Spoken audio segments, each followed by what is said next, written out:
o que lo hagan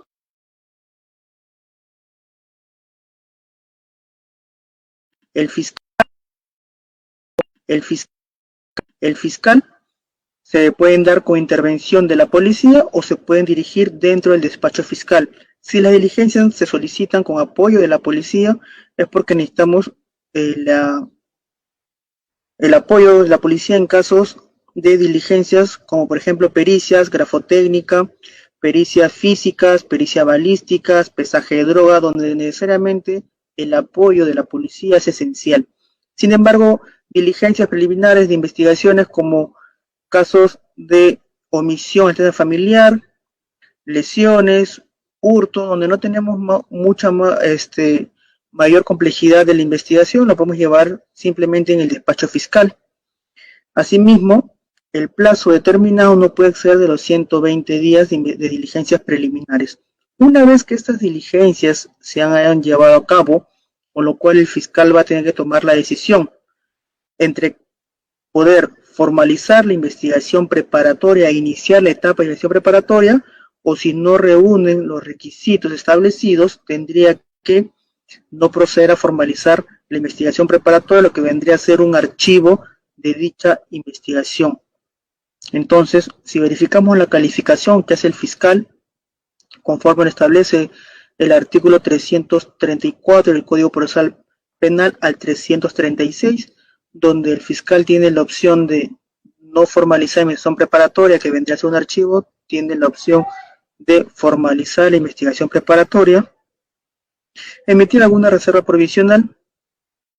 En este caso también podría pronunciarse con un principio de oportunidad o acuerdo reparatorio, lo que conllevaría, si se realiza un principio de oportunidad o acuerdo reparatorio, lo que conllevaría a poder culminar esta investigación con una abstención de la acción penal, es decir, el Ministerio Público no va a continuar con, en este caso, la acción penal, teniendo en cuenta que ya se habría llegado a un acuerdo por principio de oportunidad o por acuerdo reparatorio, lo cual no genera antecedentes y únicamente un pago de reparación civil a favor de los agraviados. Con respecto a, en caso de que el Ministerio Público proceda a no formalizar la investigación preparatoria y en ese caso emite un archivo, la parte agraviada, quien se ve afectada con este archivo de los actos de la investigación, puede también presentar el caso de una queja de derecho, el cual se va a presentar y se va a elevar ante el fiscal superior, el mismo que tendrá que decidir si confirma en este caso el archivo planteado por el fiscal o si solicita la ampliación de la investigación a efectos que pueda investigar más el fiscal, y en este caso es el derecho que se le asiste a los agraviados que no estén de acuerdo con el archivo de la investigación. Si se decide formalizar la investigación preparatoria conforme al artículo 336 del Código Procesal Penal, emite o se necesita ciertos requisitos. Primero tendrá que verificar que los indicios recabados en las diligencias preliminares sean reveladores y que vinculen al autor o autores con el hecho delictivo. Segundo, que la acción penal no ha prescrito. Verificar aquí la prescripción ordinaria y extraordinaria, que no haya culminado esta, si no está prescrito, pues estaríamos dentro de los requisitos establecidos para formalizar la investigación preparatoria. Tercer requisito, que tiene que individualizar al imputado. Tiene que establecerse una individualización del imputado, establecer quién es la persona denunciada y por lo cual, cuál es su participación, autor, coautor, cómplice primario, cómplice secundario, instigador, autor mediato, conforme lo establece el artículo 23, 24 y 25 del Código Penal, que vendría a ser la autoría, coautoría y los grados de participación. Con respecto a una vez cumplido estos tres requisitos solicitados para formalizar la investigación preparatoria, se tendrá que establecer los plazos.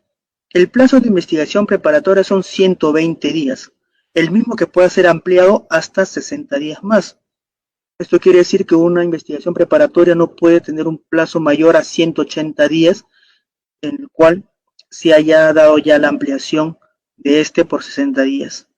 En casos complejos o que se declare compleja dicha investigación, tendrá un plazo de 8 meses y que se pueda ampliar por 8 meses más. Eso quiere decir que un caso complejo, declarado complejo, no puede exceder de los 16 meses, que es 1 año y 4 meses. Cuando nosotros formalizamos la investigación preparatoria, tendríamos que solicitar diligencias de la investigación preparatoria, las mismas que no deben repetirse de la investigación preliminar, ¿correcto? Estas deben ser pertinentes y útiles, y no deben ser repetitivas. Esto se señala en el artículo 337 del Código Procesal Penal. Y asimismo, una vez llevadas a cabo todas las diligencias a nivel preliminar a cargo del fiscal, el fiscal debe emitir la disposición de conclusión de investigación preparatoria, conforme lo refiere el artículo 443, dando así por cumplido su objetivo de haber recabado todas las diligencias solicitadas a nivel preparatorio, y también puede emitir esta conclusión de investigación preparatoria una vez cumplido el plazo, por vencimiento de plazo. Es decir, ya estamos en los 180 días de la investigación preparatoria, la cual ya no tenemos más tiempo para seguir investigando, y el fiscal debe pronunciarse en el estado en el que se encuentre, emitiendo la conclusión de investigación por cumplimiento o vencimiento del plazo. Eso quiere decir que la conclusión de investigación preparatoria se puede dar por dos motivos: por cumplir el objetivo o por vencimiento del plazo. Si hablamos de cumplimiento de su objetivo, no es necesario esperar los 180 días. De repente a los 120 días ya el fiscal recabó todas las diligencias, o a los 60 o 70 días, y si con eso ya tenemos todos los elementos para pasar a la etapa intermedia, entonces emitimos la conclusión de investigación preparatoria por cumplimiento de objeto en el plazo razonable y establecido que se llevaron a cabo todas las diligencias. Una vez concluida la etapa de investigación preparatoria con esta disposición, el Ministerio Público tiene 10 días, los cuales son para poder emitir su acusación fiscal. Sin embargo, tenemos aquí el plazo que son de 15 días, calendario que tenemos para emitir nuestra acusación fiscal.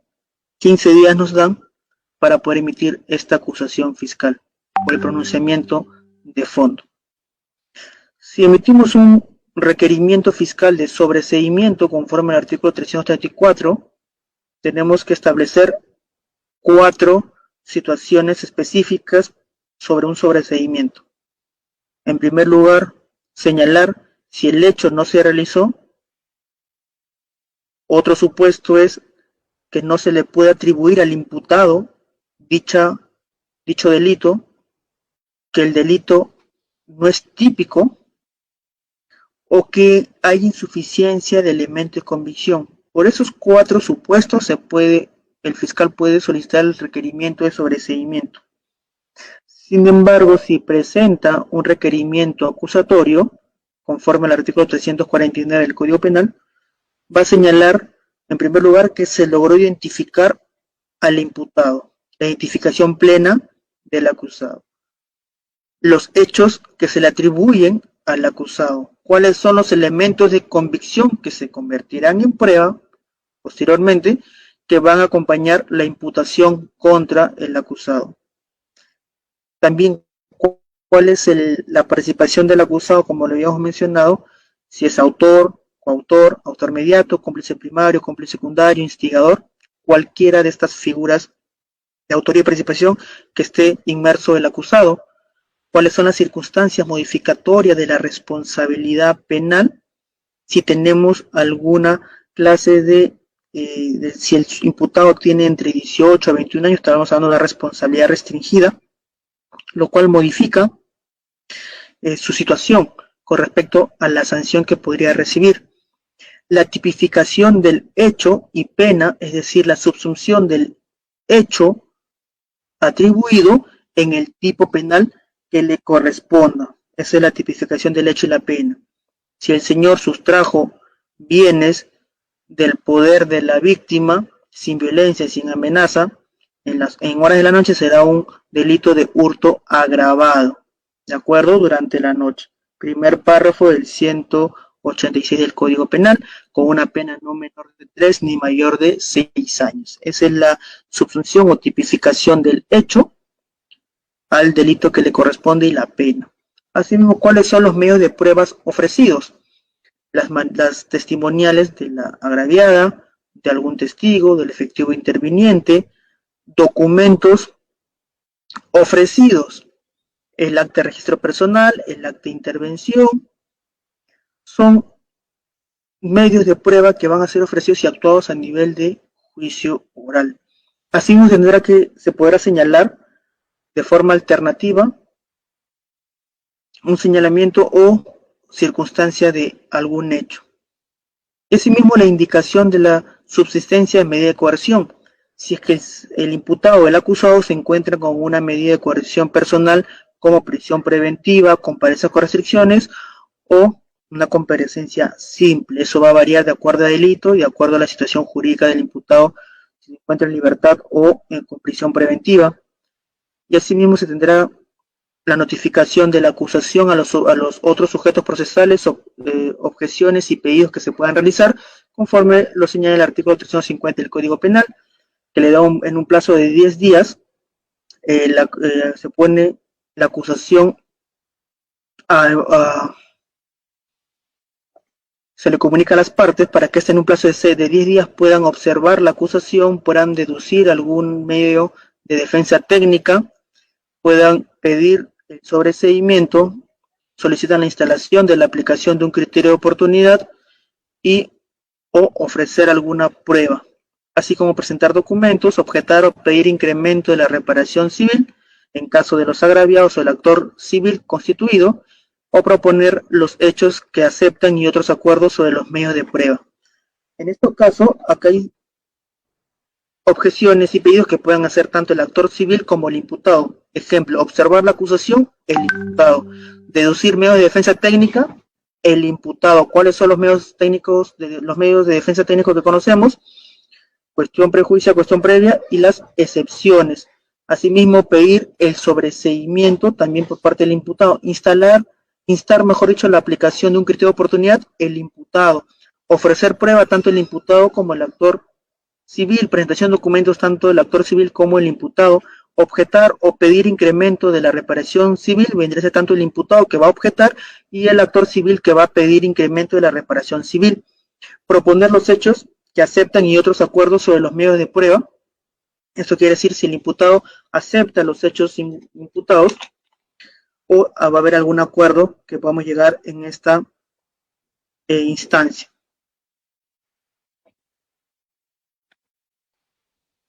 Una vez culminados estos 10 días de plazo que se pone a conocimiento de las partes, la acusación fiscal, se va a llevar a cabo la audiencia de control del requerimiento fiscal de sobreseimiento o la audiencia preliminar de la acusación fiscal. Como habíamos mencionado sobre el sobreseimiento, se va a llevar a cabo esta audiencia de control del requerimiento fiscal del sobreseimiento, donde se va a verificar las resoluciones judiciales de autosobreseimiento emitida por el juez, donde va a poder también emitir el juez otra opción, que es el ordenar que se realice una investigación supletoria conforme al artículo 346, inciso 5, o simplemente tendrá que emitir un auto de improcedencia del sobreseimiento, lo cual será remitido al fiscal superior, quien se va a ratificar o rectificar sobre el sobreseimiento emitido por el fiscal provincial.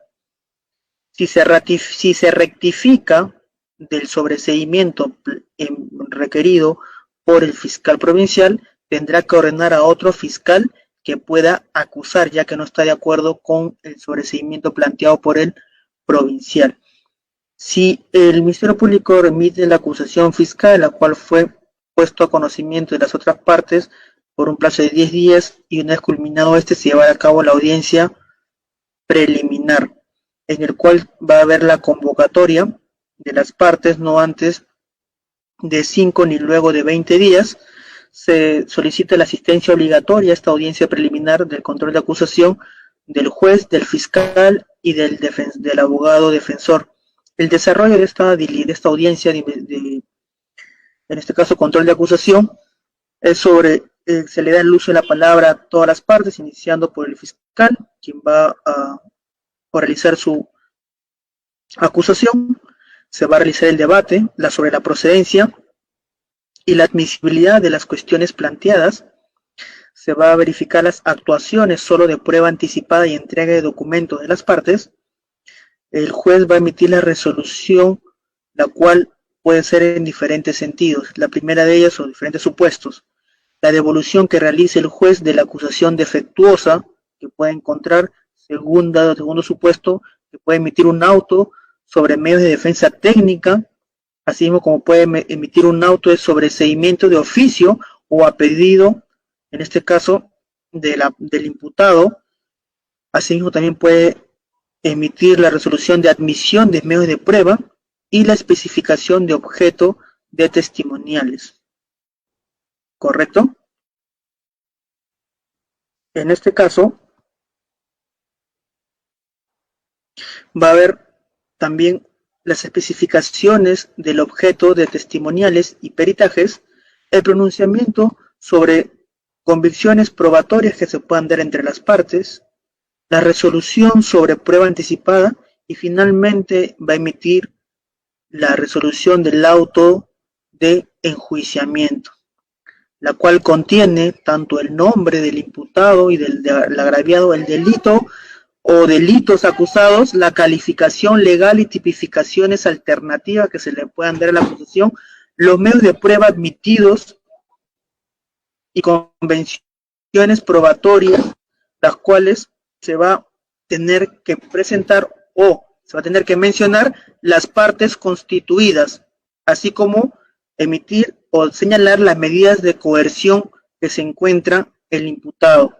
Si está con comparecencia con restricciones o se encuentra con prisión preventiva, las mismas que se va el acto de enjuiciamiento, el juez de investigación preparatoria que dirige, en este caso, la etapa intermedia, va a emitir el auto de citación de juicio oral, ¿de acuerdo?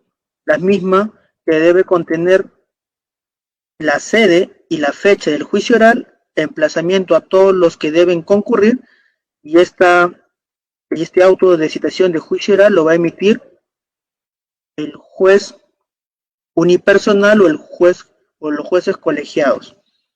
Para ello tenemos que verificar los juzgados penales. Tenemos dos juzgados penales en el proceso común: los juzgados colegiados y los juzgados unipersonales. Los juzgados penales colegiados, conforme lo señala el Código Procesal Penal, establece que es comprendido, está compuesto por 3 jueces, el cual establece que ellos podrán ver los casos o los procesos por delitos que tengan una pena en el extremo mínimo mayor a 6 años hacia adelante.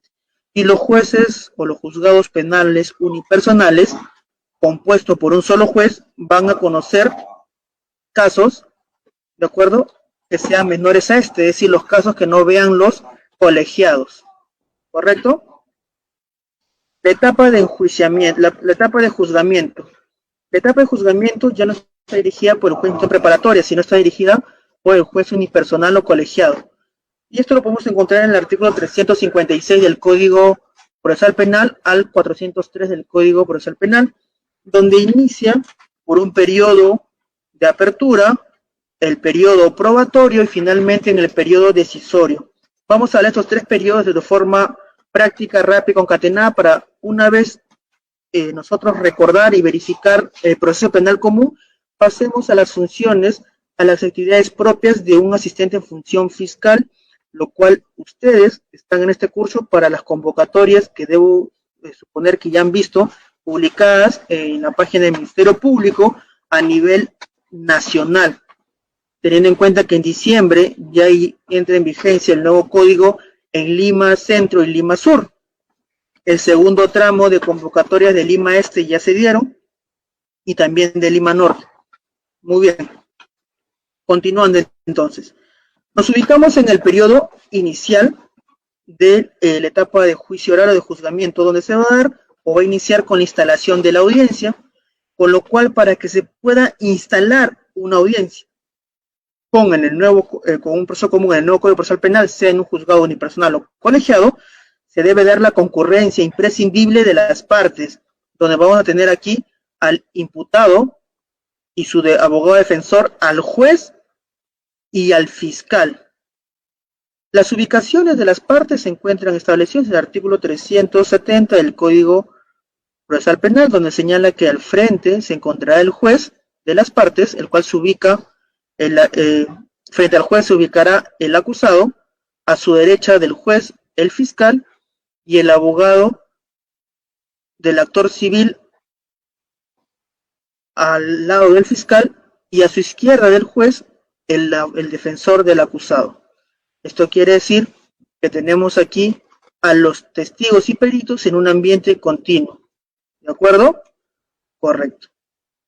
Una vez que se ha instalado la audiencia con la presencia de todas las partes mencionadas, va a dar inicio a los alegatos preliminares por parte del fiscal. El primero en dar los alegatos será el fiscal.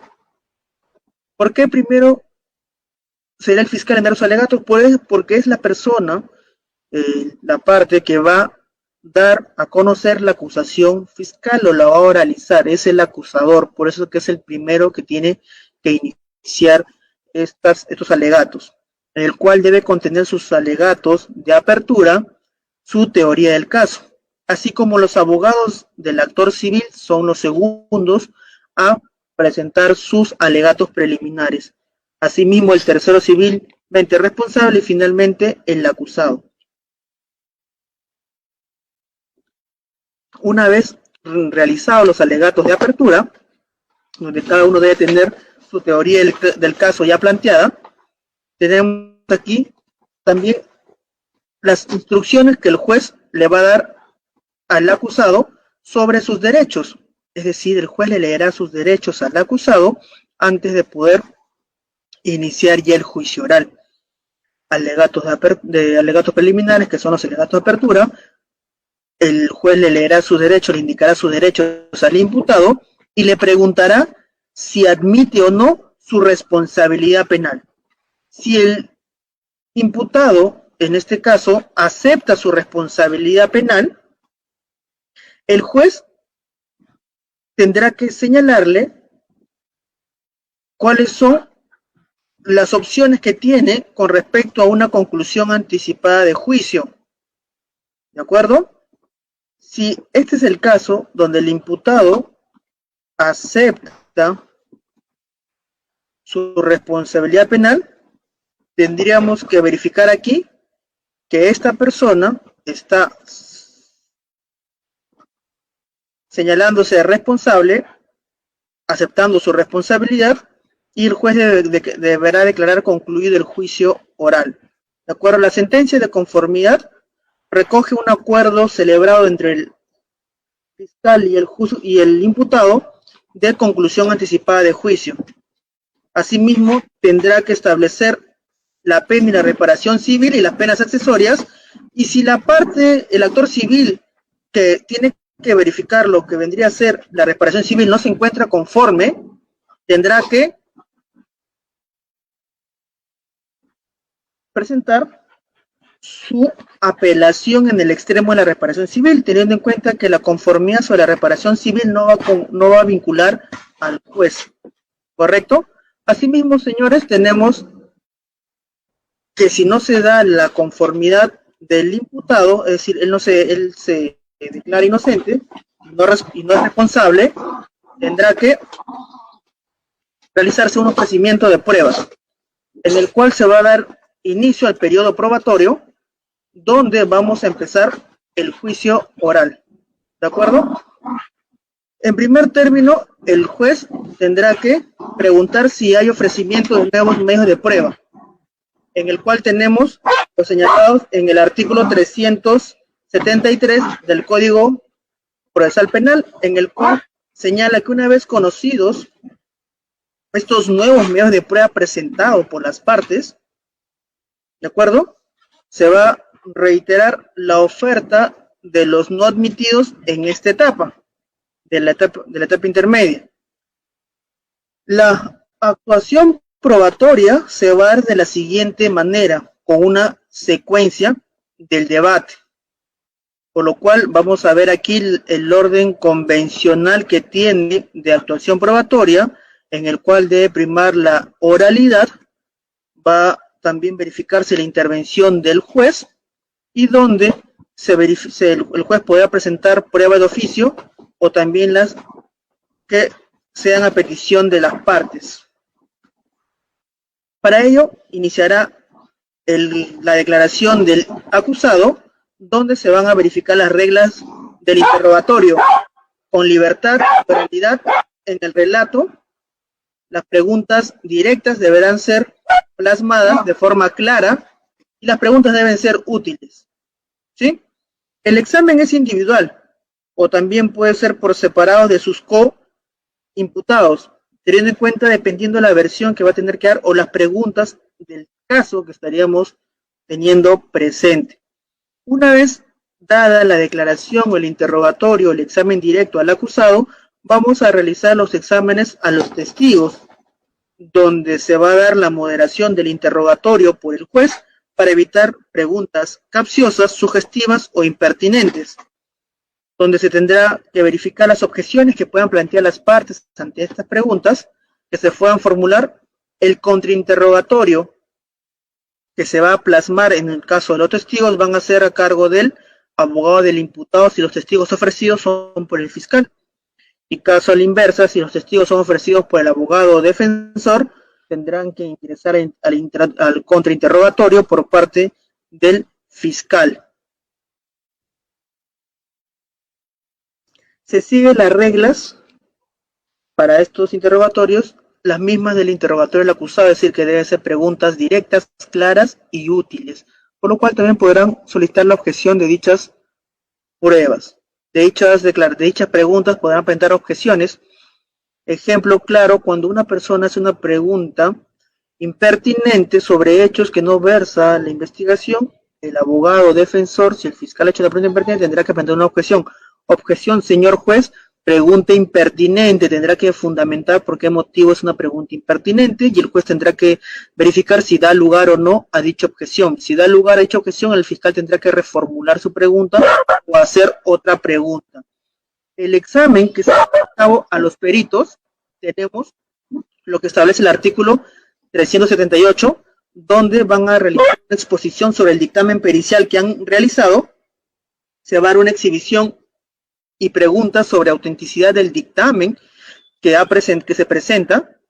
Se va a verificar las explicaciones sobre las operaciones realizadas para ese examen pericial o para esa pericia, dictamen pericial que se ha realizado, donde tenemos que nosotros preguntar al perito sobre su acreditación, acreditar a nuestro perito. El Ministerio Público lo que va a hacer es acreditar a su perito, presentándole como una persona que tiene experiencia, que tiene una especialidad y que no es el primer caso que ha peritado, sino que tiene distintos casos, algunos emblemáticos, donde ha emitido dictamen pericial, y ello va a verse en estas audiencias de juicio oral donde se realice el debate probatorio. ¿De acuerdo? Hay ocasiones ante la ausencia del perito por muerte, porque ya no labore o se encuentre fuera del país y sea imposible su presencia sobre esa pericia, tendrá que oralizarse la prueba documental. Una vez culminado todo el periodo probatorio, debate, de juicio oral, vamos a pasar a la última etapa, que es el periodo decisorio, etapa final del juicio oral. Esto concluye con los alegatos finales presentados por las partes. Y continuamos con el correlativo de los alegatos. ¿Quién inicia el alegato de clausura o alegatos finales conforme al artículo 386 del Código Procesal Penal? Pues inicia los alegatos de clausura del fiscal, porque él es el acusador y él inicia con esta alegato de clausura. Continuando con los alegatos del abogado defensor del actor civil, los alegatos del abogado defensor del tercero civil, y finalmente los alegatos del abogado defensor del acusado, que puede ser defensa privada o defensa pública, y culminando todas estas intervenciones de alegato de clausura con la autodefensa del acusado, el mismo que podrá tener la oportunidad de decir algo en su defensa si lo cree necesario, agregar algo que ya dijo su abogado o simplemente confirmar lo señalado por su abogado. Asimismo, si estamos ante un juzgado colegiado, se va a realizar la deliberación del colegiado, compuesto por 3 jueces. Se produce en sesión secreta, no procede a utilizar pruebas distintas a la legítimamente incorporadas en el juicio, se va a tener que realizar una valoración probatoria según la sana crítica, la lógica y las máximas de la experiencia, y así como los conocimientos científicos que tengan los juzgadores. ¿De acuerdo? Con respecto a los plazos para la deliberación, en casos simples el plazo máximo es de 2 días, posible suspensión hasta por 3 días por enfermedad del juez. En casos complejos, de acuerdo al plazo de deliberación pueden ser de 4 días, con una posible suspensión hasta por 6 días. Una vez realizada la deliberación en un juzgado colegiado o un juzgado unipersonal, se va a tener que emitir la sentencia. La misma que el contenido de esta sentencia se encuentra regulado en el artículo 394 del Código Procesal Penal, y asimismo la correlación de la acusación conforme al artículo 397 del Código Procesal Penal. La lectura de la sentencia se va a realizar dentro de la sala de audiencias, y si no asiste el acusado a la lectura de la sentencia, en este caso, o ha sido desalojado de la sala por algún comportamiento inapropiado dentro de esta, se va a leer dicha sentencia con la presencia única de su abogado defensor ante la ausencia, o si éste ha sido desalojado de la sala. La sentencia se puede dar de 2 formas, una sentencia condenatoria y una sentencia absolutoria. Con respecto a la sentencia condenatoria, se tiene que fijar las penas y las medidas de seguridad pertinentes. Indica la pena alternativa a la privación de libertad y las obligaciones del condenado. Asimismo, no puede modificarse la calificación jurídica del hecho objeto de la acusación o de su ampliatoria, salvo que el juez haya cumplido con advertir dicha posibilidad durante el juicio. Si no ha sido así, no podrá modificar dicha calificación jurídica del hecho o de su ampliatoria. Si el juez emite una sentencia absolutoria, va a disponer la libertad inmediata del acusado, el cese de las medidas de coerción, si es comparecencia con restricciones, la restitución de objetos no sujetos a comiso, la anulación de antecedentes policiales y judiciales que se le habría generado, teniendo en cuenta si son antecedentes penales, es porque tiene un proceso penal, antecedentes judiciales porque tiene ingresos al penal por prisión preventiva, entonces el juez va a emitir o va a mencionar la anulación de estos antecedentes generados por este proceso penal. Asimismo, tendrá que disponer la libertad y levantamiento de medidas de coerción que proceden, aunque la sentencia aún no esté firme, es decir, que haya sido apelado por el fiscal a cargo de esta acusación. Con respecto a los análisis comparativos que he hecho sobre el Código Procesal Penal y el Código de Procedimientos Penales, tenemos aquí un análisis realizado sobre estos 2 códigos, en el cual ya está por terminar su ciclo el Código de Procedimientos Penales del 40 en diciembre, tanto en Lima Centro como en Lima Sur, que son los 2 únicos distritos judiciales o fiscales a nivel nacional que se encuentra vigente aún el Código de Procedimientos Penales del 40. Ya a nivel nacional en su 98% se encuentra vigente ya el Código Procesal Penal 2004. Vamos a hacer este análisis comparativo rápidamente antes de pasar al tema de fondo sobre el manual de redacción de documentos propios de la actividad fiscal, y también le voy a a dar una reseña básica de estrategias que ustedes pueden llevar a cabo sobre las funciones del asistente de función fiscal. ¿Cuáles son sus funciones? ¿Cuáles son las atribuciones? ¿Qué es lo que ustedes van a realizar dentro de la Fiscalía una vez que formen parte del Ministerio Público al postular y al ser ganador de estas convocatorias que se están presentando? Muy bien, vamos a hablar del modelo mixto que establece el Código de Procedimientos Penales del 40, con predominio del inquisitivo. Sin embargo, en el Código del 2004, el Código Procesal Penal, tenemos un modelo acusatorio. En el Código de Procedimiento del 40 tenemos la acumulación de funciones en el órgano jurisdiccional. Es decir, el juez tiene aquí a cargo la etapa de instrucción, en este caso, y emitir la sentencia, cuando en el Código de Procesal Penal 2004 hablamos de una separación de funciones entre distintos organismos del Estado. En el Código del 40 prevalece la escritura, y en cambio en el Código de 2004 lo que prevalece es la oralidad y la prueba se produce en juicio.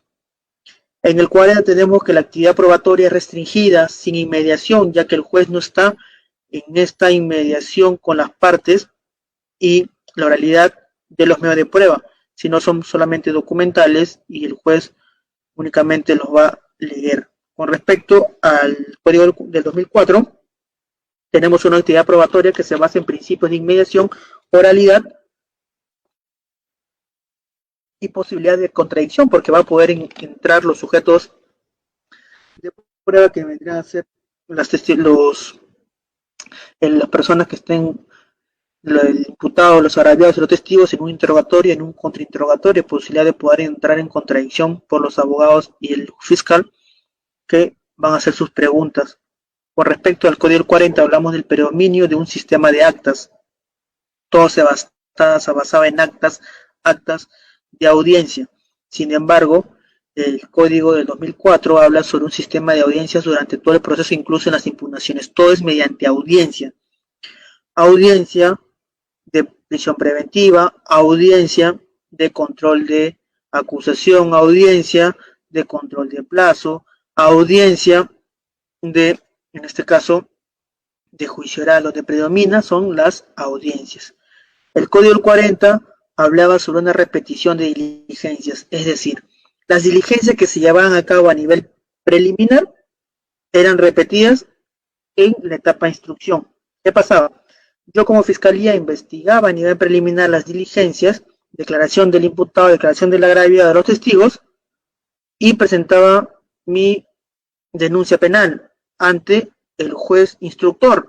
Se daba la autoapertura de instrucción, o se iniciaba la instrucción, y solicitaba diligencias a nivel de instrucción como declaración del imputado, declaración del testigo, declaración del agraviado. Es decir, se repetían las diligencias realizadas a nivel preliminar a nivel de etapa de instrucción. En cambio, con el nuevo Código Procesal Penal 2004, las diligencias llevadas a cabo a nivel preliminar no se van a repetir o no se van a solicitar nuevamente a nivel de etapa preparatoria. ¿Correcto? Muy bien. En el 40, en el Código del 40, hablábamos sobre una detención que era la regla general. Es decir, lo común antes era que la persona esté detenida para que se pueda llevar a cabo el proceso.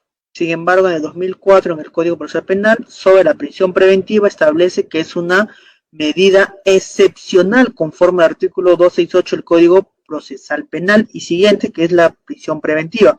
En la regla general, en los procesos comunes es la libertad, de los procesos se lleven en libertad, y la excepción es la prisión preventiva.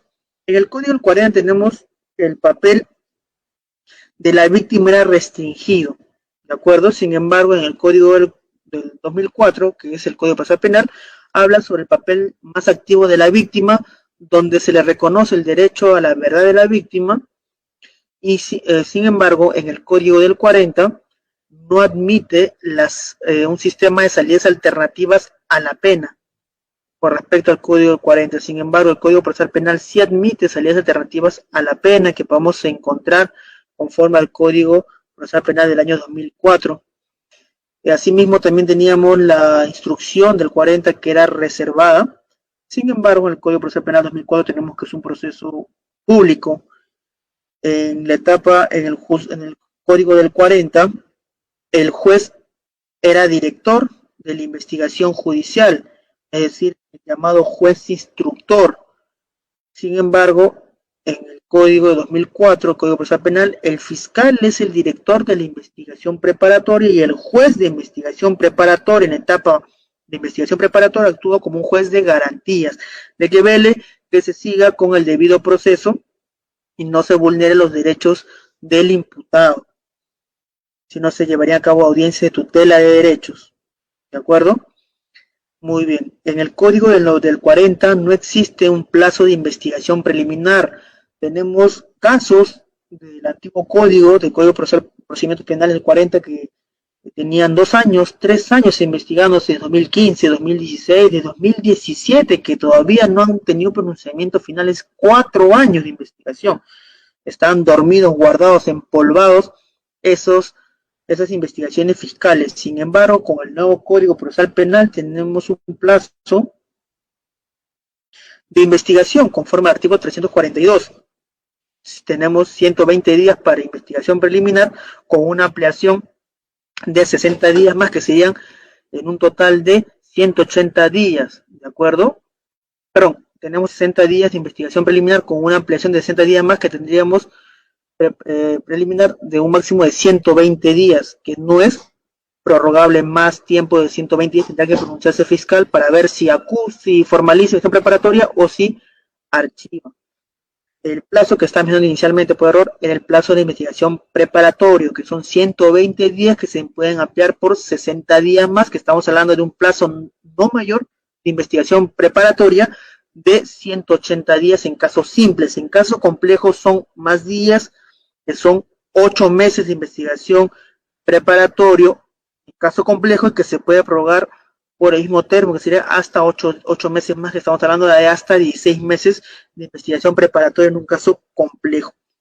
En el Código 40 tenemos la sentencia que adopta en base en lo que informe el expediente, es decir, el juez instructor, que era el mismo que el juez que sentenciaba, solo se basaba en lo que ve en el expediente, ¿de acuerdo?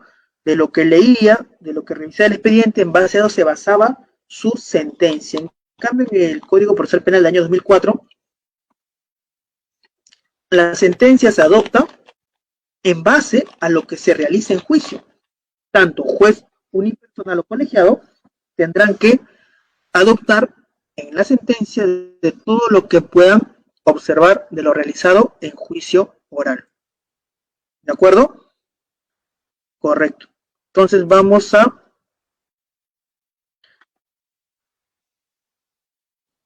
hablar sobre el manual de redacción de documentos propios de la actividad fiscal.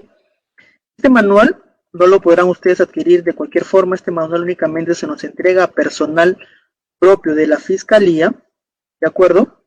Lo que hemos elaborado en la Fiscalía, en la Escuela del Ministerio Público nos han entregado este material, por lo cual nosotros hemos sido capacitados para poder realizar nuestras funciones, ¿de acuerdo?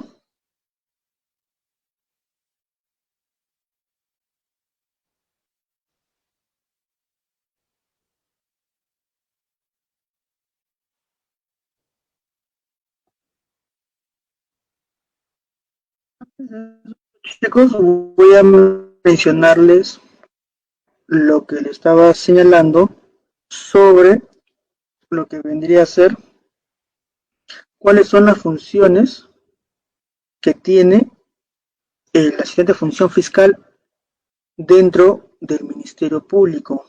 Cuáles son las funciones que ustedes deben tener en cuenta sobre el Ministerio Público, ¿de acuerdo? Esto va a servir para que ustedes puedan señalar de sus funciones y puedan saber cuando se ya ingresen a trabajar en el Ministerio Público cuáles son las funciones que debe cumplir el asistente de función fiscal. Es diferente a las funciones del asistente administrativo. Las funciones que ustedes deben cumplir como agente de función fiscal, si tienen donde anotar, apunten por favor lo que les voy a decir, eso no se encuentra en ninguna clase, eso se encuentra en el ROF y en el MOF del Ministerio Público para agentes de función fiscal, agente administrativo, fiscal adjunto, fiscal provincial, cuáles son sus actividades o funciones que deben realizar. El agente de función fiscal debe realizar la primera función, elaboración de proyectos de disposición, providencias, denuncias, así como de los diversos requerimientos a ser presentados ante el órgano jurisdiccional. Es decir, ustedes, como agente de función fiscal, deben realizar providencias, disposiciones, requerimientos. Tienen que confeccionar las notificaciones. Ustedes saben que todas las disposiciones se notifican, ¿de acuerdo? Tienen que realizar el registro en el sistema de gestión fiscal. El sistema que nosotros manejamos es el SGF o sistema de gestión fiscal. En el antiguo código se utilizaba el sistema CIAF, en el cual una vez que registren el sistema de gestión fiscal deberán ingresar y verificar la información de los casos en el sistema informativo y mantenerlo actualizado. Cada actuación que nosotros realicemos de cada caso deberá ser registrado o subido en el sistema SGF.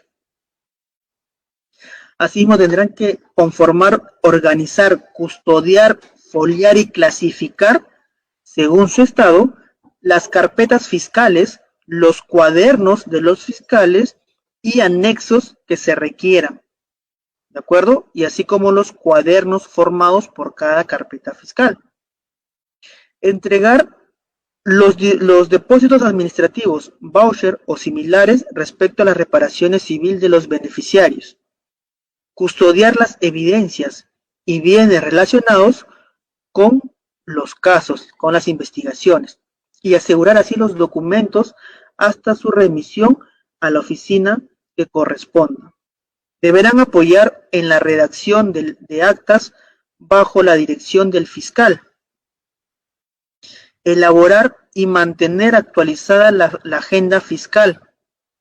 Tendrán que apoyar al fiscal en la recepción de denuncias verbales, teniendo en cuenta que cuando una persona viene a denunciar a la fiscalía un hecho sin documento, es decir, una denuncia verbal, ustedes tendrán que apoyar al fiscal en la recepción de estas denuncias verbales, es decir, redactar la denuncia verbal y dentro del acta de denuncia que se va a realizar. Apoyar en las labores de turno fiscal conforme a la necesidad de servicio. ¿En qué manera van a apoyar ustedes en la labor del turno fiscal? El Ministerio Público, cuando realiza turnos fiscales, el fiscal adjunto, el fiscal provincial es el que va a las diligencias dentro de la dependencia policial, donde se llevan a cabo declaraciones, investigaciones, pero ustedes tendrán que apoyar en dichas labores en la elaboración de estos requerimientos, de gestionar la entrega de los documentos, llevar el oficio al juzgado, recabar las pericias de diferentes entidades que se requieran con inmediatez. De esa forma se apoya a las labores propias del turno fiscal.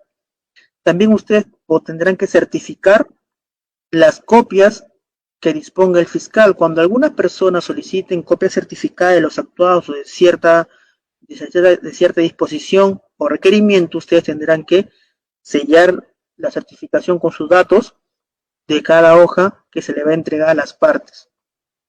Otras actividades también encomendadas por el fiscal dentro de las labores propias de la actividad fiscal. No van ustedes a realizar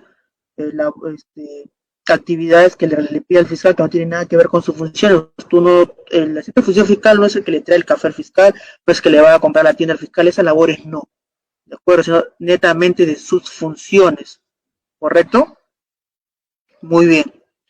Asimismo tendrán que ustedes confeccionar los reportes estadísticos mensuales de la carga laboral.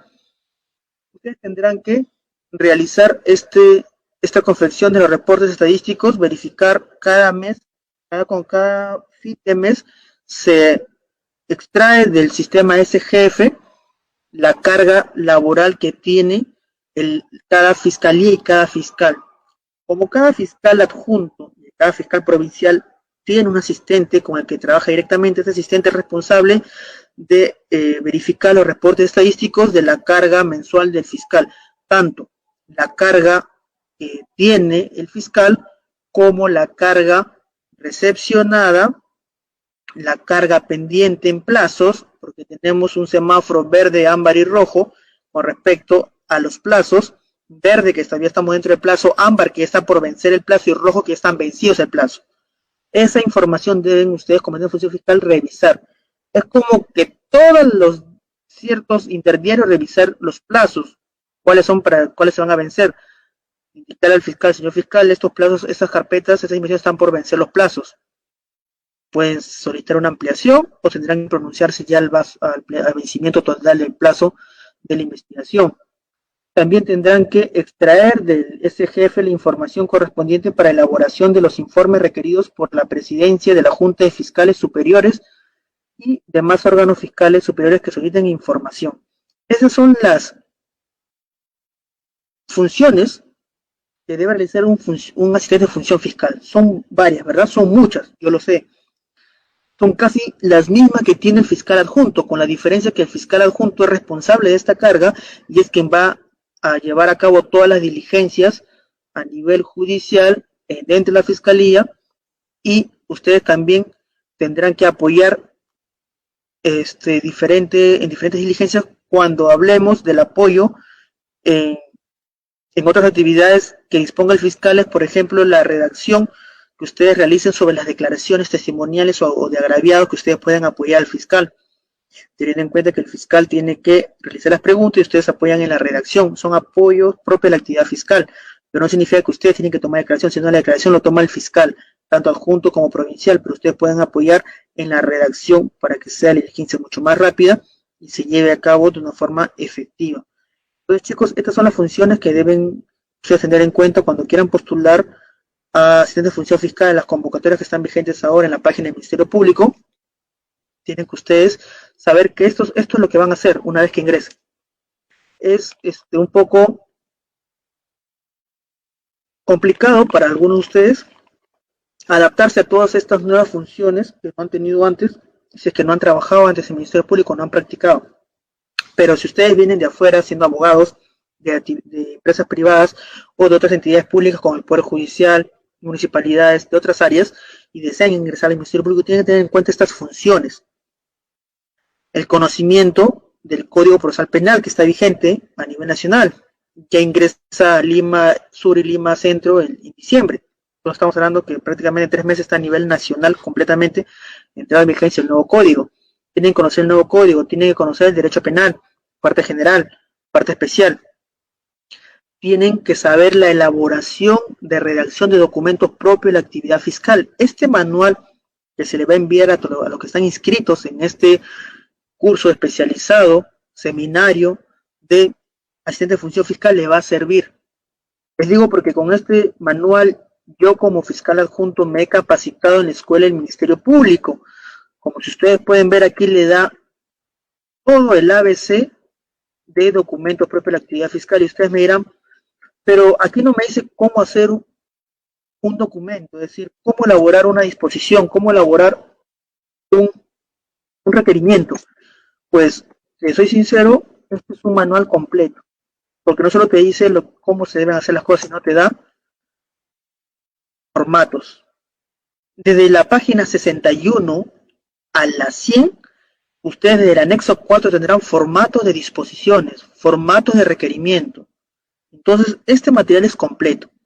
Son 100 hojas, correcto, pero las 100 hojas no son contenido textual. Desde la página 61 a la 100 estamos hablando que son formatos. Con estos formatos ustedes pueden empezar ya a redactar disposiciones. Aquí tienen solamente que completar.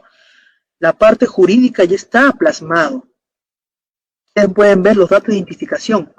Número de carpeta, nombre completo del imputado, nombre completo del agraviado, delito atribuido, número de disposición fiscal, fecha y lugar.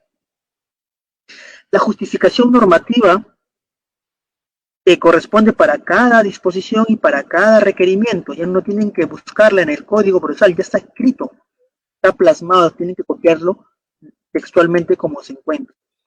Luego, viene la narración de los hechos. Ustedes tienen que narrar los hechos que se habían realizado.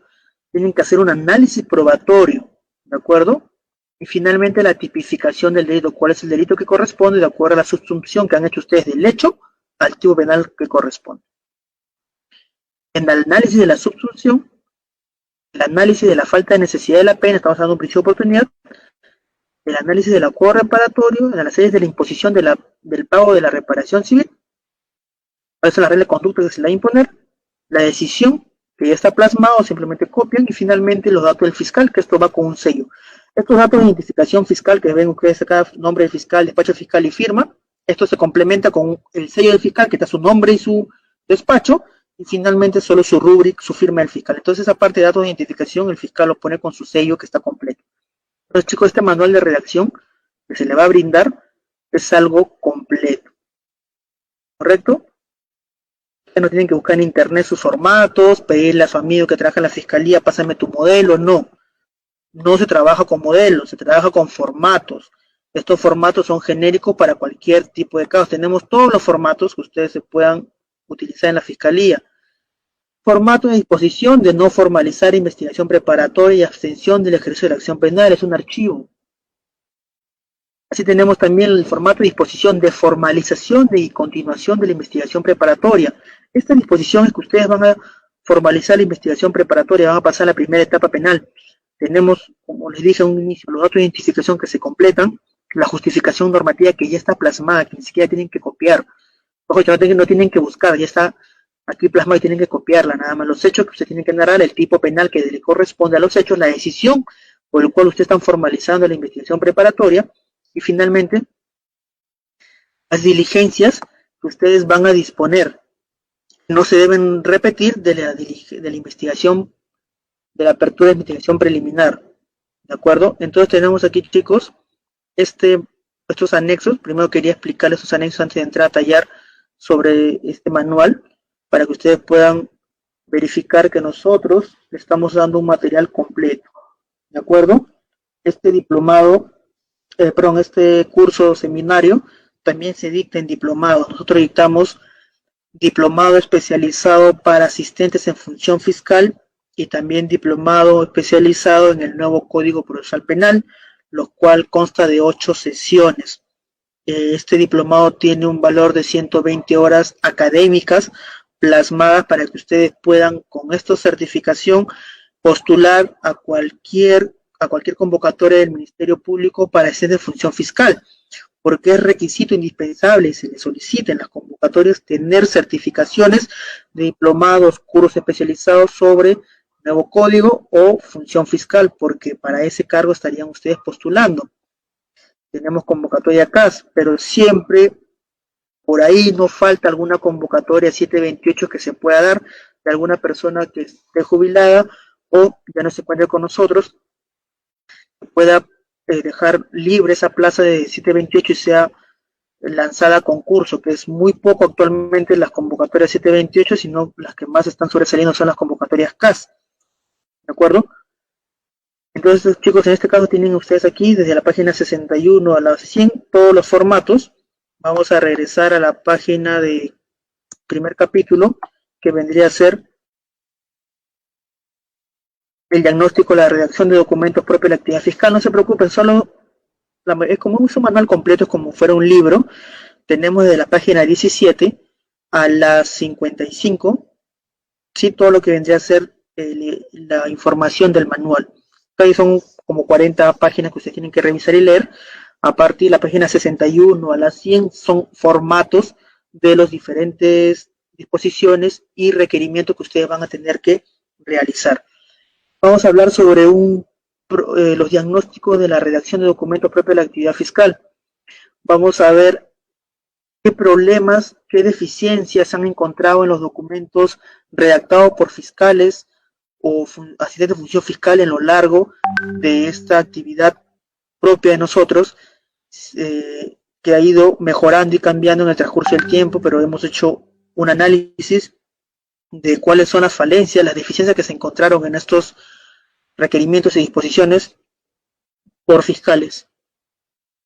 La primera problemática que se presenta son las fundamentaciones extensas, redundantes y potencialmente confusas que realizan los fiscales en sus disposiciones.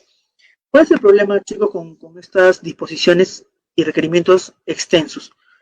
En el argot de la Fiscalía y el Poder Judicial lo llamamos sábanas. Las sábanas, que son contenido extenso de una disposición que confunde al receptor de esta disposición o requerimiento, que no entiende absolutamente nada y que tiene que buscar a un abogado, no para que lo patrocine, sino para que le explique el contenido de esta disposición o requerimiento emitida por el fiscal, y lamentablemente eso trae problemas de que la comunicación no sea fluida y clara, y lo que está siendo notificado no sea entendible por el receptor de esta disposición.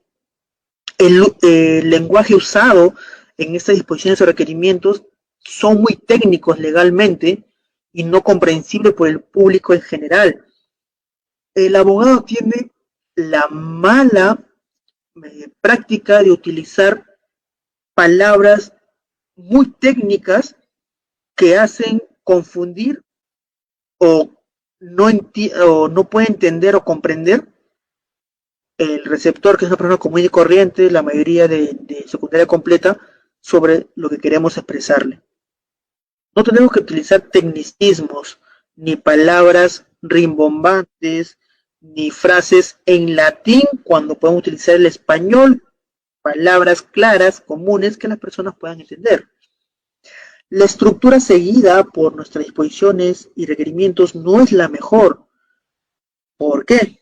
Lo que les decía, está basada en modelos producidos por otros fiscales y su estructura argumentativa no está concatenada con criterios lógicos.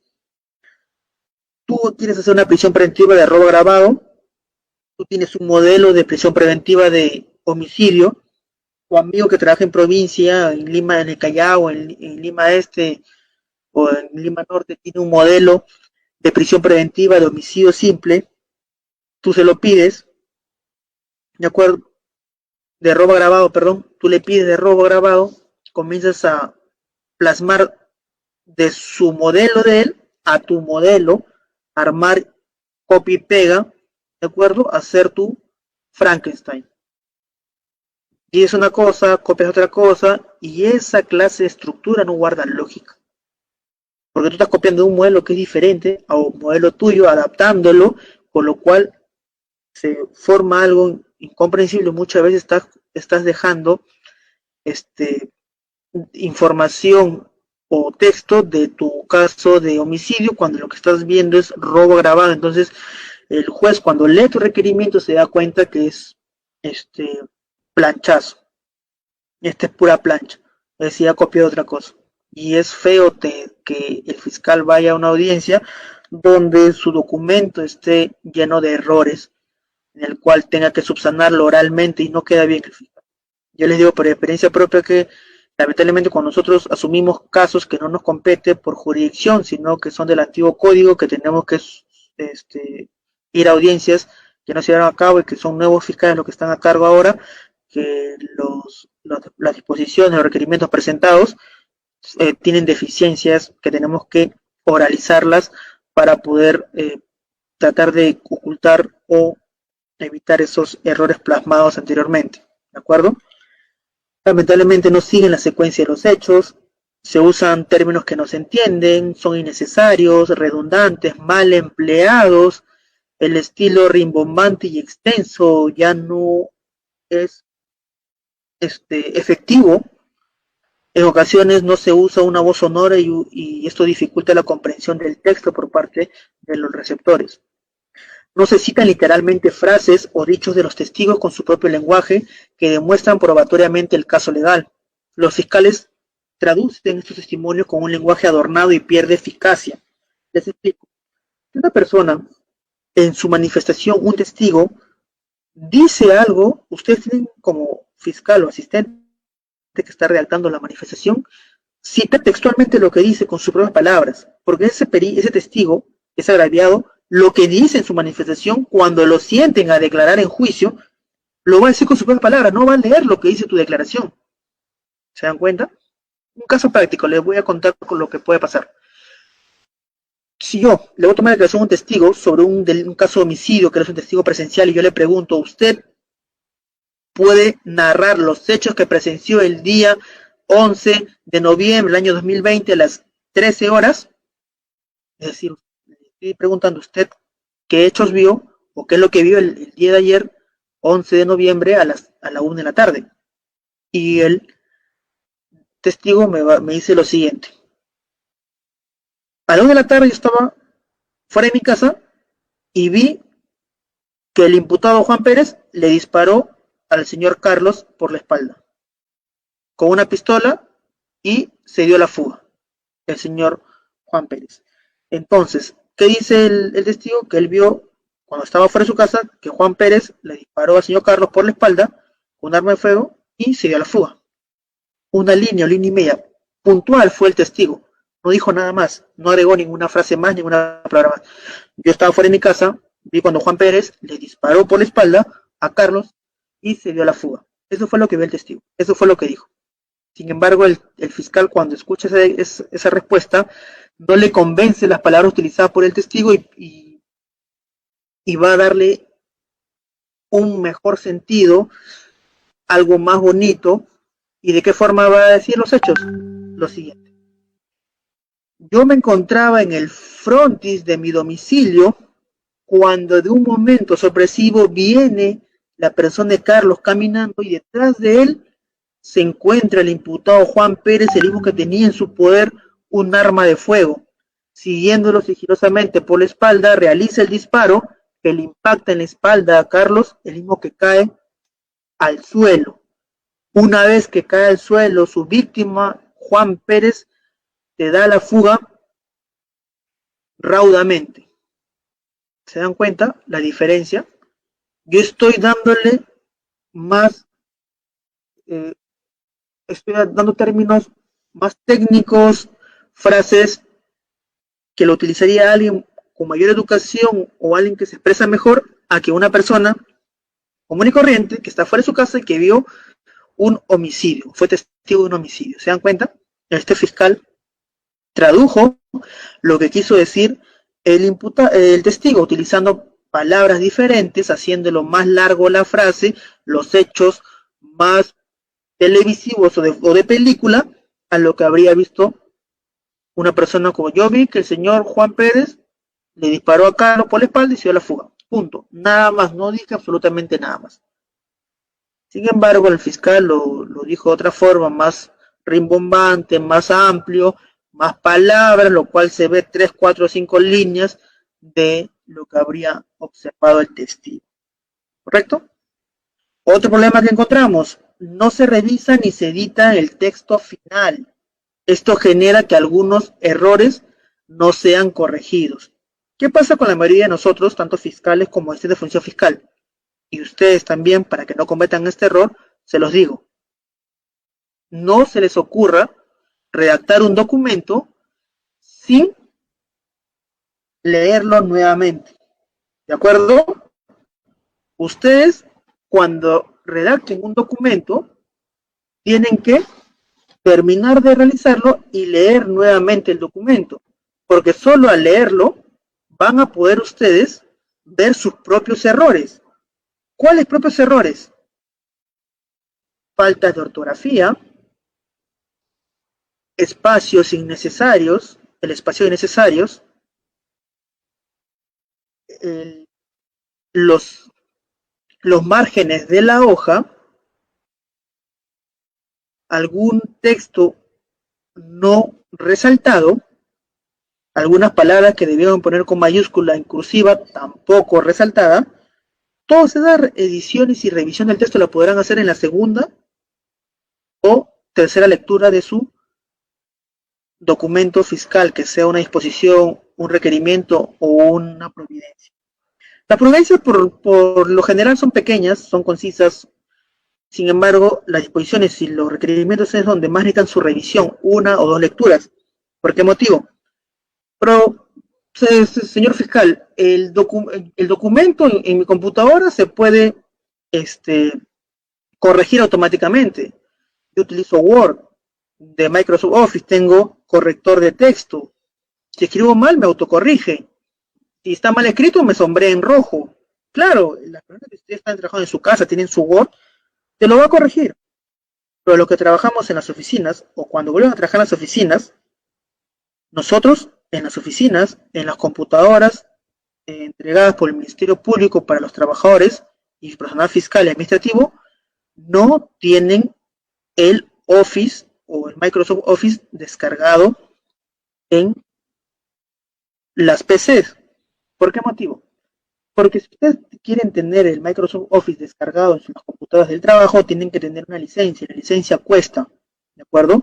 Y los que tienen licencias que no están originales estarían cometiendo un delito contra la propiedad intelectual, ¿de acuerdo? Por eso el Ministerio Público no puede comprarle una licencia a cada computadora de cada trabajador a nivel nacional porque sería más costoso y mucho más presupuesto para una herramienta que puede encontrarse otra de similar características de manera gratuita.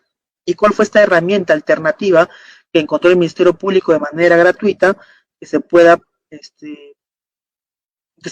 trabajar en todas las computadoras a nivel nacional del personal fiscal y administrativo?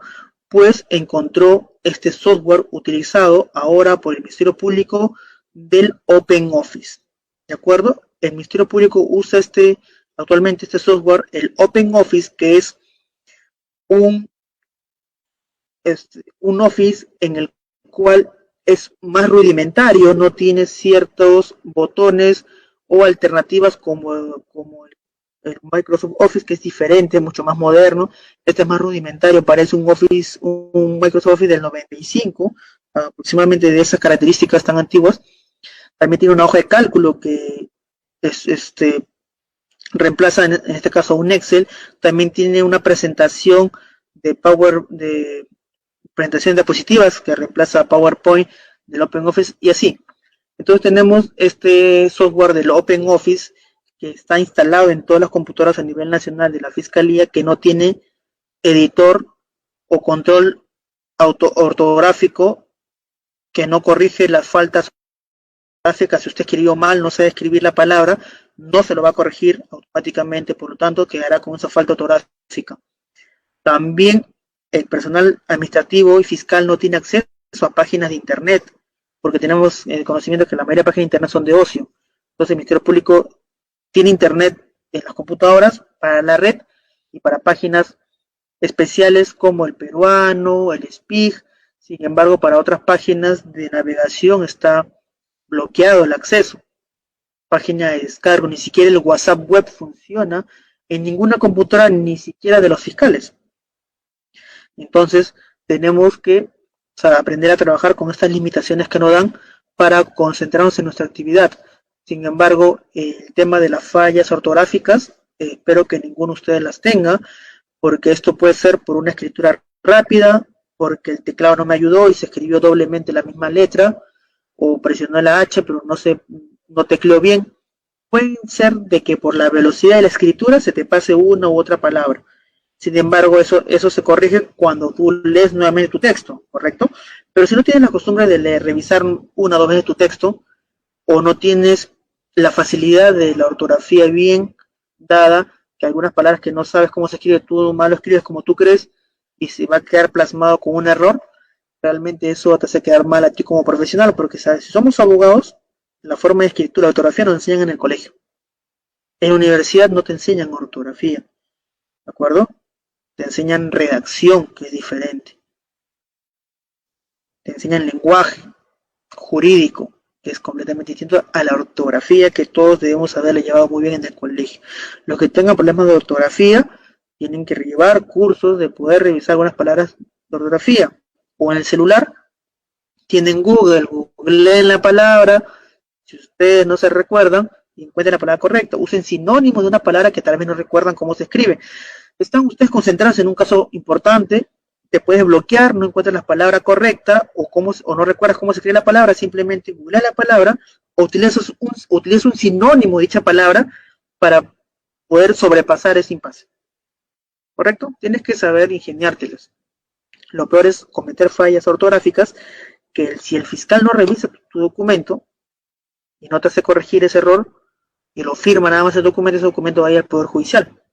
Si es una disposición va a ser notificado a todas las partes, y qué vergüenza que en la gran vida del imputado, cuando lee el documento, que es una persona común y corriente, se dé cuenta que tú has escrito mal, pero quien escribió mal para el imputado, para el agraviado, para el juez fue el fiscal, porque ese es quien firma. ¿Se dan cuenta? Entonces tengan mucho cuidado con eso.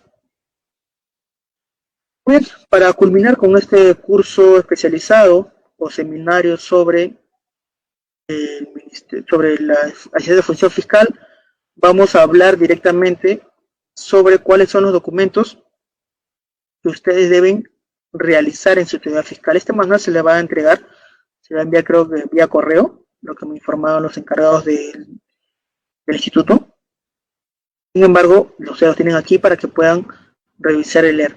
Voy a hablar únicamente de los tipos de documentos elaborados que se encuentran en el capítulo 4 de este manual, para que ustedes sepan qué son las disposiciones, cuándo se hace una providencia o cuándo un requerimiento, ¿de acuerdo? Muy bien. Entonces, sabemos que el Código Procesal Penal es del año 2004. Sin embargo, recién entró en vigencia en el año 2006, en Guaura. Fue la primera corte a nivel nacional que se ingresó la vigencia del nuevo Código Procesal Penal. Muy bien. El Ministerio Público, en el ámbito de su intervención en el proceso, dicta disposiciones, providencias y formula requerimientos. Vamos a ver en 5 casos donde se va a emitir disposiciones. ¿De acuerdo? Se van a dictar disposiciones para decidir, en primer lugar, el inicio, la continuación o el archivo de las actuaciones.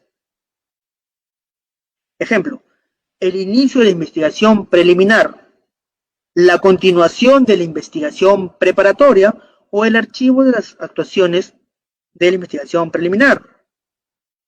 Disposición donde se va a decir la conducción compulsiva del imputado, del testigo o un perito cuando pese estar válidamente notificado o debidamente notificado durante la investigación no cumple esta persona, sea imputado, testigo o perito, asistir a las diligencias programadas de la investigación preparatoria o preliminar. Entonces el fiscal va a solicitar la conducción compulsiva del imputado, del agraviado o del testigo o del perito para que pueda llevarlo a la sede fiscal y se le tome su declaración. Tercero, se va a dictar disposición para solicitar la intervención de la policía a fin de que realice actos de investigación. Cuarto, se van a dictar disposiciones para la aplicación del principio de oportunidad y o acuerdo reparatorio. Y también se dictarán disposiciones para cualquier otra actuación que se requiera expresa motivación dispuesta por ley. Las providencias. Muy bien, las providencias se van a dictar únicamente para ordenar materialmente la etapa de investigación. Por ejemplo, si un abogado se apersona a la investigación, se tendrá que emitir una disposición, formular un requerimiento o una providencia, pues tendrá que emitirse una providencia. ¿Por qué motivo? Porque esta providencia va a dar cuenta de lo presentado por el abogado del imputado, el mismo que se está personando, señalando domicilio procesal, y solicita que se le remitan copia de los actuados. Entonces, el fiscal va a emitir o va a dictar una providencia para dar cuenta de que ha sido recibido el escrito presentado por el abogado imputado, el mismo que se apersona a la investigación, señala domicilio procesal, señala correo electrónico, señala teléfono, señala casilla electrónica y solicita se le entregue copia a los actuados para tomar conocimiento pleno de la investigación. Entonces, para eso se emite una providencia que se va a dictar para ordenar materialmente la etapa de investigación, tanto preliminar como preparatorio. Muy bien, ahora cuando el fiscal formula requerimientos, pues el fiscal formula requerimientos cuando se tiene que dirigir a la autoridad judicial, solicitando a un acto procesal. ¿Cuáles son otros actos procesales que se pueden solicitar? Entonces, tendríamos la prisión preventiva, el requerimiento acusatorio, el requerimiento de sobreseimiento, el requerimiento de acusación de proceso inmediato, que es un proceso especial. En este caso, voy a hablar unos 5 o 3 minutos del proceso inmediato antes de culminar con esta intervención con respecto a estos temas. Entonces, tenemos aquí ya presentado para ustedes que son disposiciones, que son providencias y finalmente que es cómo se formulan los requerimientos. Las disposiciones y los requerimientos es obligatorio que deben estar debidamente motivados, ¿de acuerdo? En los requerimientos, de ser el caso, se tienen que estar acompañados de elementos de convicción que lo justifiquen, por ejemplo, las prisiones preventivas, la acusación, la formulación de requerimiento de acusación fiscal, y en el marco del nuevo Código Procesal Penal, los principales documentos que escriben los fiscales provinciales en el decurso de su actividad profesional son los siguientes: formalización y continuación de investigación preparatoria, ampliación del plazo de investigación preparatoria, disposición que declara compleja la investigación, una disposición de inicio de aplicación de principio de oportunidad, la disposición de abstención fiscal que vendría a ser un archivo, el acto de acuerdo de beneficio y colaboración, acuerdo de procedimiento y colaboración eficaz, el acuerdo provisional de terminación anticipada que se va a llevar a cabo en un requerimiento de terminación anticipada a nivel judicial, el requerimiento de proceso inmediato, lo que les mencionaba, el requerimiento de sobreseimiento, el requerimiento de acusación y un requerimiento mixto donde se va a acusar y sobreseer a la vez. ¿De acuerdo? Entonces, chicos, ustedes verán que estos requerimientos y disposiciones son los más empleados por el fiscal. Voy a hablar unos 2 minutos sobre el tema de la del proceso inmediato para que ustedes puedan tener en cuenta dicho proceso especial que es muy usado actualmente, en el cual se encuentra establecido en el artículo 346 del Código Procesal Penal, en el cual nosotros vamos a verificar cuáles son los supuestos de aplicación del proceso inmediato. ¿De acuerdo? Muy bien. El artículo 446 del Código Procesal Penal establece proceso inmediato, en el cual cuáles son sus supuestos de aplicación. El fiscal debe solicitar la incoación de proceso inmediato bajo responsabilidad cuando se presente alguno de los siguientes 4 supuestos. El primero de ellos es que el imputado ha sido sorprendido y detenido en flagrante delito, ¿de acuerdo? En cualquiera de los supuestos establecidos en el artículo 259 de los supuestos de flagrancia delictiva. Segundo supuesto, que el imputado haya confesado la comisión del delito, es decir, por confesión del imputado o aceptación de la responsabilidad del imputado en los términos del artículo 160 del Código Procesal Penal. Tercero, que los elementos de convicción acumulados durante las diligencias preliminares y previo interrogatorio del imputado sean evidentes por delito evidente. Entonces tenemos aquí los 3 primeros supuestos: delito flagrante, confesión del imputado y delito evidente. Cuarto supuesto, hablamos que en todos los delitos de omisión en estado familiar y conducción en estado de ebriedad, la única vía procesal en la cual van a ser tramitados es la de proceso inmediato. Entonces, chicos, ustedes no pueden tramitar a nivel judicial un delito de conducción en estado de ebriedad o de omisión familiar en un proceso común, porque no es la vía que corresponde, ¿de acuerdo? Y se puede plantear una excepción si ustedes lo realizan formalizando gestión preparatoria, un proceso de un delito de conducción de sobriedad, el imputado te podría plantear aquí una excepción de acuerdo a la naturaleza de juicio, que no le correspondería la vía procedimental de proceso común, sino de proceso inmediato, ¿de acuerdo? Entonces el proceso inmediato se da bajo 4 supuestos. El último de ellos es que en todos los casos de omisión a la asistencia familiar y conducción en estado de ebriedad, la única vía procesal, es la de proceso inmediato, ¿de acuerdo? Revisen su Código Procesal Penal, artículo 446, 46 y siguientes del Código Procesal Penal, donde habla todo sobre el proceso inmediato.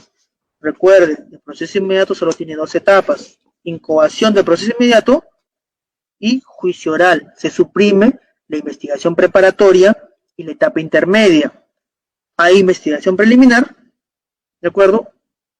Incoación del proceso inmediato, que es una audiencia única. Una vez declarado procedente el proceso inmediato, se le da un plazo de 24 horas al fiscal que incoó el proceso inmediato para que presente requerimiento acusatorio formal escrito, y una vez que se haya remitido al juzgado de acción preparatoria la acusación fiscal, tendrá que elevarlo al juez unipersonal para que pueda señalar la fecha de juicio oral en un plazo no mayor a 48 horas. ¿Esto se respeta? Lamentablemente no. Como los juzgados unipersonales y colegiados están muy saturados actualmente con diligencias, audiencias, y están reprogramando las que no se llevaron en la pandemia, pues esto está demorando y dificultando un poco las audiencias. Yo presenté en enero y diciembre incoaciones de proceso inmediatos por omisión familiar, y recién me están programando para los primeros días de octubre. Tengo audiencias de incoación de proceso inmediato. ¿Cuántos meses han pasado? Obviamente la pandemia ha retrasado estas audiencias, las cuales han sido reprogramadas y otras recién han sido programadas. ¿Se dan cuenta cuántos meses han pasado? Ya va a ser casi un año. Entonces son casi 8 meses desde que yo presenté la incoación de proceso inmediato. Imagínense lo que hemos presentado recién en esta pandemia, este proceso inmediato, para cuándo lo estarán programando. Entonces tienen que tener eso ustedes presentes en el momento que trabajen en la fiscalía. Entonces, chicos, con esta última información termino mi presentación con ustedes. También mencionarles que ha salido una nueva ley para los que trabajan o quieran trabajar en el Ministerio Público. Ha salido una nueva ley en el cual el peruano ha sido publicada el día 6 de septiembre, el domingo pasado. El texto único ordenado de la ley 30.364, ley para prevenir, sancionar y erradicar la violencia contra las mujeres integrantes del grupo familiar. Ha sido derogado el artículo 122b del Código Penal sobre la violencia familiar. Revisen en el peruano este decreto supremo número 004-2020, en el cual ha derogado el artículo 122b del Código Penal, en el cual lo ha dispuesto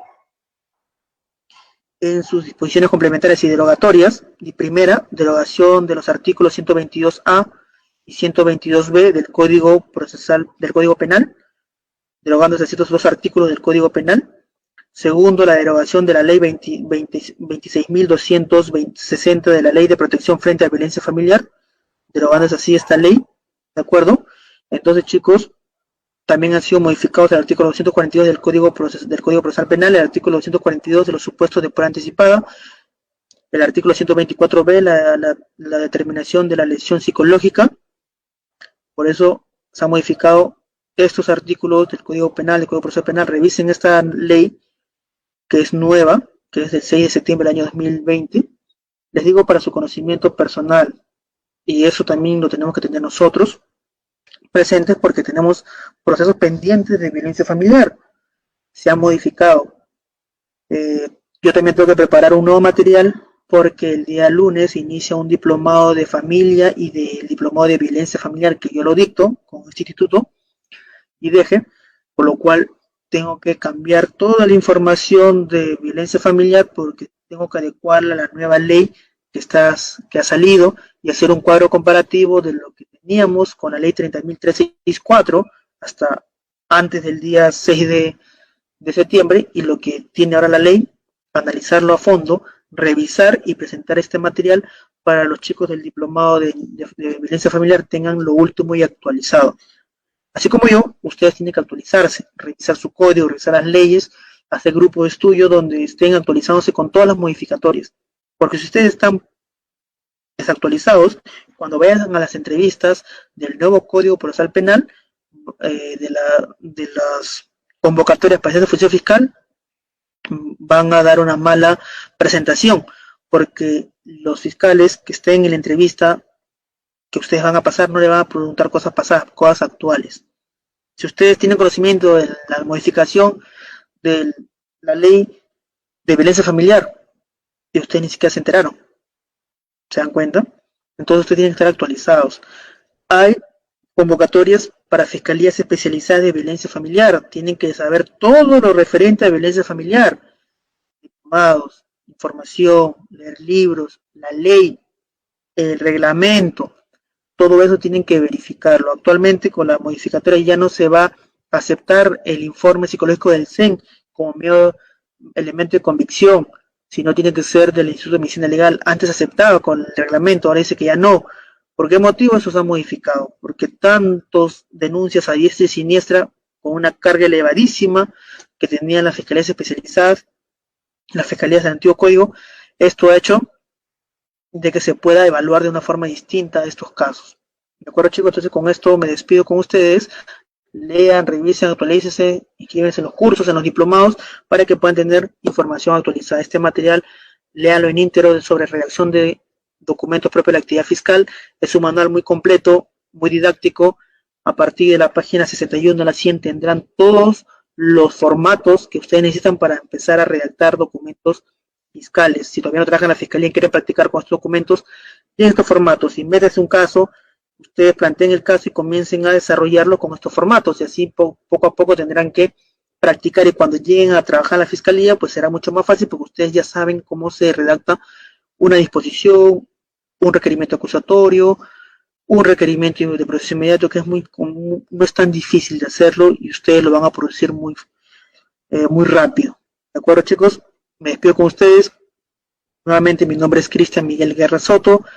Soy fiscal adjunto del Distrito Fiscal de Lima Este. Tengo 3 años y medio como fiscal adjunto en este distrito. Tengo experiencia en el Ministerio Público ya desde 2014 como asistente de función fiscal. Así como ustedes quieren ingresar, hacer línea de carrera dentro de la fiscalía, ser asistente, ser fiscal y así seguir ascendiendo, que es lo ideal que toda persona que ingresa a la fiscalía quiera realizar. No creo que nadie se quiera quedar, nadie de ustedes se quiera quedar solamente 20, 10 años como asistente de función fiscal, sino que ustedes buscan desarrollarse y hacer una línea de carrera. Se exige compromiso, vocación de servicio y que ustedes tengan ganas de seguir aprendiendo, porque un abogado siempre va a seguir aprendiendo y actualizarse de todo lo nuevo que salga en la materia de su especialidad. Con ese consejo, a todos los que están escuchando este curso especializado, me despido hasta una nueva oportunidad y si se van a inscribir en los cursos que dictamos, en los diplomados que dictamos de asesor de función fiscal o nuevo código procesal penal, así como los diplomados de familia y de violencia familiar, yo dicto esos 4 diplomados, así como el otro profesor Marco León, que también está dando las clases del nuevo Código Procesal Penal y de función fiscal, para que ustedes tengan la mejor formación, tanto teoría y práctica, y con casos prácticos de la propia actividad fiscal, casos reales que yo veo a diario en la fiscalía, que lo pueda plantear en cada supuesto de teoría que ustedes puedan analizar y comprender rápidamente lo que se les da. Muy bien, chicos, con eso me despido. Hasta luego. Nos vemos en otra clase, en otra transmisión. Hasta otra oportunidad. Gracias.